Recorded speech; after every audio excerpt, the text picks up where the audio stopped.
আসসালামু আলাইকুম strong people's. তোমরা যারা আমাদের নিবিড় পরিচর্যা ব্যাচটাতে আছো, তোমরা জানো যে আমাদের নিবিড় পরিচর্যার নিয়মকানুন অত্যন্ত স্ট্রিক্ট এবং এখানে তোমার টাস্ক জমা দেওয়ার সময়টা হলো রাত 6টা থেকে রাত 10টা পর্যন্ত। তুমি রাত 11টা 10টা 1 মিনিটেও কিন্তু টাস্ক জমা দিতে পারবা না। আমাদের টেলিগ্রাম সেটা তোমার কাছ থেকে গ্রহণ করবে না, ঠিক আছে? এবং অবশ্যই তোমাকে যেটা মাথায় রাখতে হবে তা হলো এই টাস্ক জমা দেওয়ার উপরেই তোমার কাছে 40% মার্কস বা রিমার্কস ডিপেন্ড করবে। তোমার কতটুকু উন্নতি হলো না হলো তার কিন্তু এই 40% মার্কস এটাই তোমার ডিপেন্ড করবে তোমার টাস্কটা ঠিক মতন জমা হচ্ছে কি না, ঠিক আছে?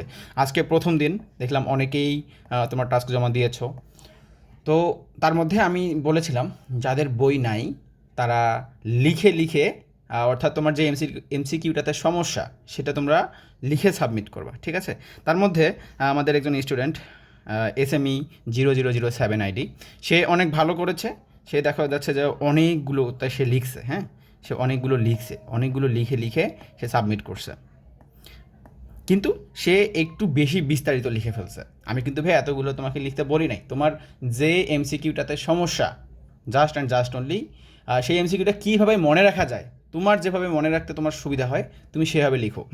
বেশিভাবে লিখলে কিন্তু বেশি করে লিখলে তোমার একটু সময় যাবে। এই সময়টা আমি চাচ্ছি না যে এভাবে তোমার সময় যাক। তোমার প্র্যাকটিস করতে বেশি তোমাকে সময় দিতে হবে, ঠিক আছে? তারপরে তুমি ভালো করেছো, তোমার জন্য অনেক ধন্যবাদ। এই দেখা গেলো যে এই যার তোমার কোশ্চেন ব্যাংক নাই তার মধ্যে থেকে আমার SME 994 যে আইডিটা আছে, সে অনেক ভালো করেছে। সে অনেক সুন্দর করে অনেক যতটুকু লাগে সে দেখো ততটুকুই লিখেছে, যতটুকু লাগে ততটুকুই লিখেছে, ঠিক আছে? এটা কিন্তু অনেক বেশি হেল্পফুল এবং এটা তার অনেক বেশি কাজে আসবে, ঠিক আছে? এখন আসি, তোমরা যারা বইয়ের ছবি দিয়েছো, তারা এখানে কিছু ভুল করেছো। আমার টার্গেট ছিল কোনটা? আমার টার্গেট ছিল যে তোমাদের যেটা সমস্যা থাকবে সেইটা তোমরা দাগিয়ে দাগিয়ে তারপর তার ছবি তোমরা আমার টাস্ক সাবমিশন গ্রুপে দিবা। আমি দেখতে চাচ্ছি তোমার সমস্যা কোনগুলো বা তোমার আসলে প্রত্যেকের সমস্যা কতগুলো হচ্ছে, ঠিক আছে? কিন্তু তোমরা এখানে করেছো দেখা যাচ্ছে যে শুধুমাত্র অপশনটা দাগিয়ে দাগিয়ে তোমরা আমাকে দিয়েছো। কিন্তু না, আমি তোমাদের কাছ থেকে তো এটা চাই নাই। আমি চেয়েছি ধরো যে তোমার এইখানে 65 নাম্বার এমসিকিউটা সমস্যা, তো 65 নাম্বার এমসিকিউ তুমি দাগিয়ে রাখবা, 65 নাম্বার এমসিকিউ তুমি দাগিয়ে রাখবা অ্যান্ড দেন তুমি আমাকে এটা সেন্ড করবা, ঠিক আছে? আমি চাই নাই যে তুমি শুধু অপশন দাগিয়ে রাখো, ঠিক আছে? আমি চাই নাই শুধুমাত্র তুমি অপশন দাগিয়ে রাখো। তো এই কাজটা যারা করেছো তারা নেক্সট টাইম থেকে এই কাজটা করো না। শুধুমাত্র তোমার যেটা সমস্যা সেটা অবশ্যই দাগিয়ে রাখবা। আমি দাগিয়ে দাগিয়ে বই পড়ার কথা বলি কারণ এইটা তোমার যখন তুমি রিভিশন দিবা তখন কিন্তু আরও অনেক বেশি হেল্পফুল হবে, কারণ দাগে যেটা রাখবে তার মানে সেটা তোমার সমস্যা আছে, সেটা তুমি বারবার রিভিশন দিতে পারবা। অতএব তোমার সমস্যা থেকে কিন্তু তুমি মুক্তি পাচ্ছ, ঠিক আছে? এই যে আমার এই অ্যাকাউন্টটা ওই ভুল কাজ করেছে, আমার এই আইডি SME 996, সেও একটু ভেজাল করেছে, শুধুমাত্র বইয়ের ছবি দিয়েছে এবং অপশন দাগিয়ে দিয়েছে। সে কিন্তু তোমার কোনটা ভুল কোনটা ঠিক ওটা মানে কোনটা সে পারে না সেটা দাগিয়ে দেয় নাই। তবে আর একটা আইডিয়া আছে আমার SME 995 যে আইডিটা আছে সে কিন্তু অনেক ভালো করেছে। দেখা যাচ্ছে যে সে দাগিয়ে দিয়েছে কোনগুলো, সরি এটা না, এটা না, এটা না,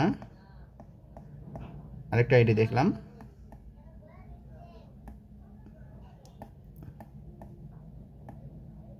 হ্যাঁ এই যে এটা SME 009, SME 009, সে অনেক ভালো করেছে। SME 009 সে অনেক ভালো করেছে। দেখো এখানে তার যে সমস্যাগুলো আছে এই যে সে এখানে বইয়ের এমসিকিউ দেখো দাগিয়ে দাগিয়ে দিয়েছে, ঠিক আছে? আমি এইটাই চাই যে তোমার সমস্যাটা কোনটা তুমি জাস্ট সেটা দাগিয়ে রাখো এবং পরবর্তীতে সেটা তুমি আমাকে সেন্ড করো। তাহলে এখানে আমি বুঝতে পারতেছি যে তুমি পড়ছো, হ্যাঁ, বাকি স্টুডেন্টরাও কিন্তু পড়ছে, আমি বুঝতে পারতেছি তারা পড়ছে।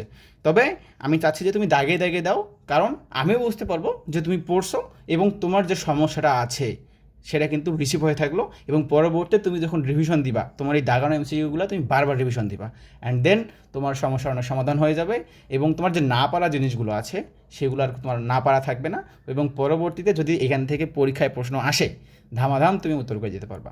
তো বুঝতে পারছো? তো আমাদের নিবিড় পরিচর্যা ব্যাচে কিন্তু নিয়মকানুন অনেক স্ট্রিক্ট, যেটা বলছি সেটাই তোমাকে করতে হবে, ঠিক আছে? এবং টাইম টু টাইম করতে হবে, কোনো সময়ের কোনো নড়চড় হওয়া লাগবে না, একদম টাইম টু টাইম তোমাকে সবগুলো কার্যক্রম করতে হবে। তো সবাই টাস্ক সাবমিট করতেই থাকো, দেখা হবে বিজয় ইনশাল্লাহ। So no more depression, time to succeed.